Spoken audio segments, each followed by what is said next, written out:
No? Huwag kang matakot kasi mga gabay ko, mga arkanghel po yan.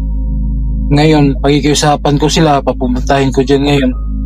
Tapos hahawakan ka, babaklasin yung, aalisin lahat yung mga negatibo dyan sa katawan mo. O ano man yung mga dinaramdam mo. Yung ano po sa akin? Mararamdaman mo yan ngayon. Pag naramdaman mo na, hilingin mo lang lahat ng kabutihan. Wala kang ibang hihilingin kundi kabutihan lang. Huwag mong hilingin yung gumanti ka, bahala na sila. Pagkatapos dyan sa'yo, pupuntahan nila yung kung sino man yung nanakit sa'yo, sila na bahala doon. Papatayin nila, paparusahan nila, sila na bahala doon. O yung mga gabi na bahala. Maliban po sa barka, mayroon yung sa barkada po, ano po yung sa may gayon po sa barkada, ano po yun? Nainggit siguro sa'yo yan, no? Inggit po.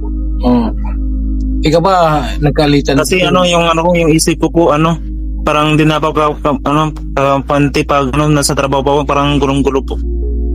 Ganun po talaga. Gulong-gulo yung isip ko, parang ginapalungkot po yung isip ko, parang ginapaglaruan. Ganun po talaga pag may karga. No? Kaya nga aalisin natin yan. No? Lahat yan, yung mga naramdaman mo ngayon, maaalis yan. Okay? Ganito ulitin ko, pag naramdaman mo na yung paghawak nila, wala kang ibang gagawin. Opo. Salita nga, maingay itong mga ng kapitbahay. Magkadikit lang kasi yung dito, mga bahay dito. Pag naramdaman mo na, wala kang ibang hilingin, kabutihan. Kabutihan sa trabaho, sa katawan mo, kalakasan mo, lahat ng kabutihan sa pamilya mo, hilingin mo. Ganun lang. Ngayon, pagkatapos,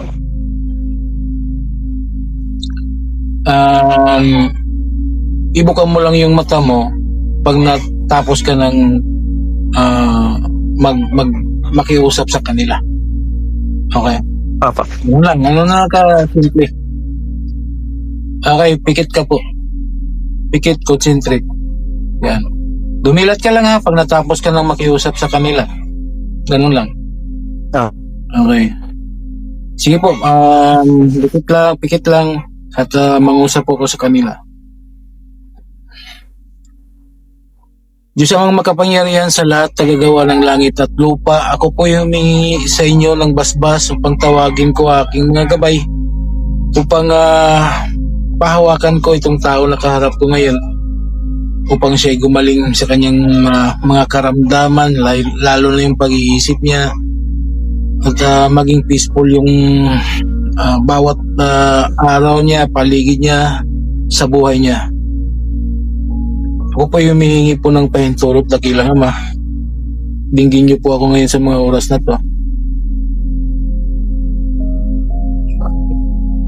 Maraming salamat po, dakilang Ama. Maraming salamat sa inyong pagtugon. Mga gabay, ako po yung nakikiusap sa inyo ngayon. Pagpuntahan po ang taong ito, hawakan niyo po siya, pagilingin niyo po siya, bigyan niyo po siya ng kalakasan, kagalingan sa kanyang katawan upang siya makakilos ng tama sa kanyang pang-araw-araw. Alisin niyo po lahat ng negatibo, lahat ng masasama o masamang sakit sa kanyang katawan na galing sa mga kaliwa. At kung sino man yung may gawa ay kayo na po ang bahalang pumarusa doon sa kanya.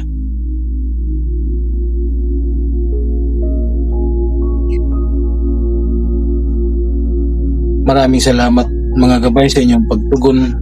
Pikit lang po, concentrate lang. Antayin po natin ang pagdating nila dyan.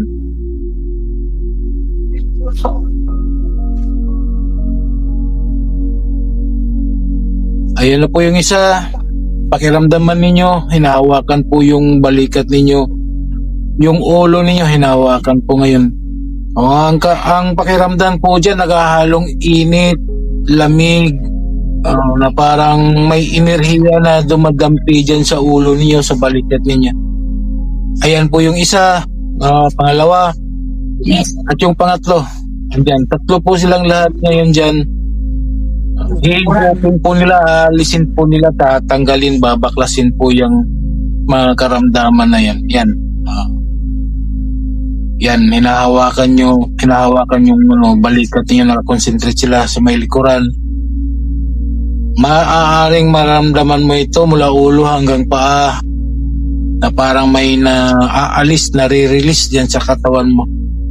Pagkadilat mo niyan, gagaan yung katawan mo at magiging normal na yung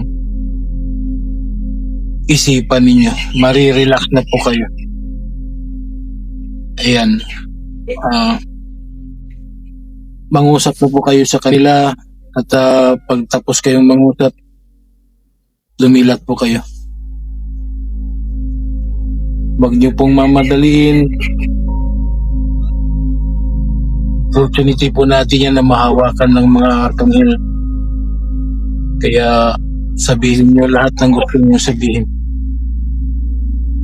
Lahat ng kabutihan, hingin niyo po. Kung saang parte makit, sabihin niyo na alisin po yan. Sige po, hayaan ko po kayo.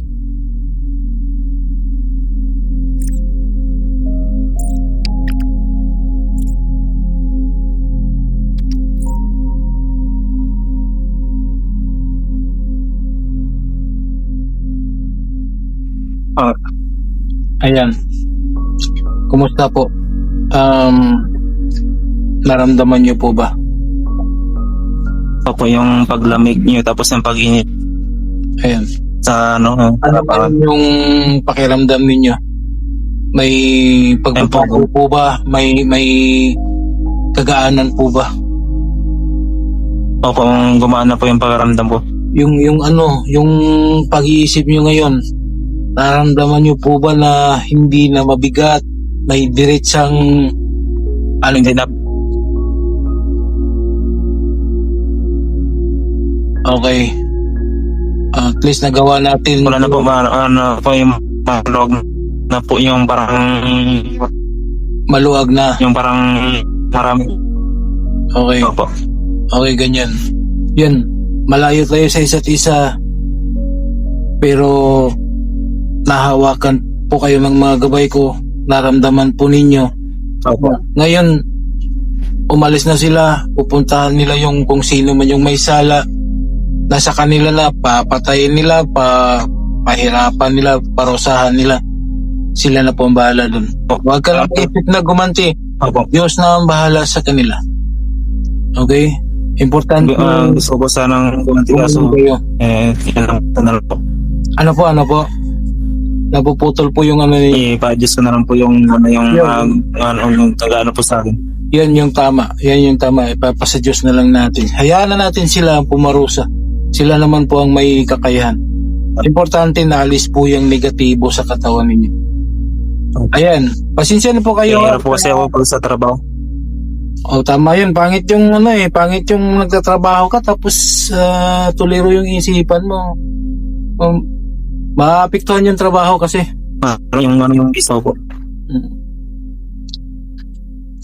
Yung parcel mo, ang sabi ng GNT, isang buwan daw. Isang buwan daw bago darating dyan. Isang buwan. Sabi ng GNT kasi malayo. Ano ba yan? Opo, mga ano pa po ba? Palawan? Nasa isla? O ano ba yan? Opo. Okay, antayin mo na lang ha. Antayin mo na lang. Tapos, Opo. mag-send ka ng tubig.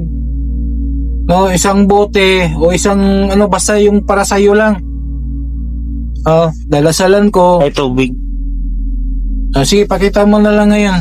Kung mayroon dyan. Yung sa baso na lang po. Huwag dyan. Hindi.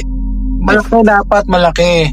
Yung bote kasi para huwag mong paubusan. Pag kaunti na lang, dagdagan mo ulit para hindi maalis yung dasal. Naririnig mo ba ako? Klaro ba?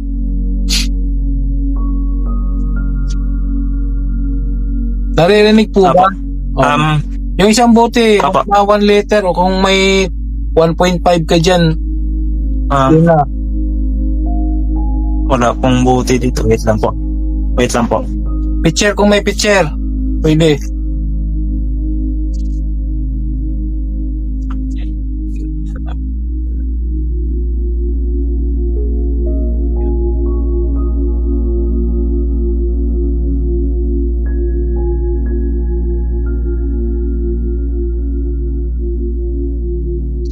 Pwede po magbili lang po ako ng mineral water po. Mineral water po. Ganito na lang. I-send mo lang yung picture. Dadasalan ko. Apo. Okay ha? I-send mo yung picture. Dadasalan ko. Kung may galon ka, mas maganda may galon. Kung galon. Pero kung wala, Wala pong galon po. Kung Wala pong wala- galon. kung wala yun na lang. Oh. Basta wag mong paubusan. Pag kaunti na lang, oh, dagdagan mo ulit ng tubig para yung dasal hindi Apo. alis. Okay? Wag mong kalimutan yan. Apo. Dalhin mo sa sa trabaho mo yung tubig, yun mo yung gawin mong Yep. Apo. Ayan po yung gawin ko pong tubig. yan yung Araw-araw. healing water mo, no, hanggang sa lumakas talaga yung Sige po. katawan mo. Okay? Send mo mamaya ha, pagkatapos nating mag-usap Apo. para madasalan ko agad. So, Apo. okay na tayo. Wala akong ibang sisingilin sa iyo sa gamutan, wala. Ang gusto ko kasi makatulong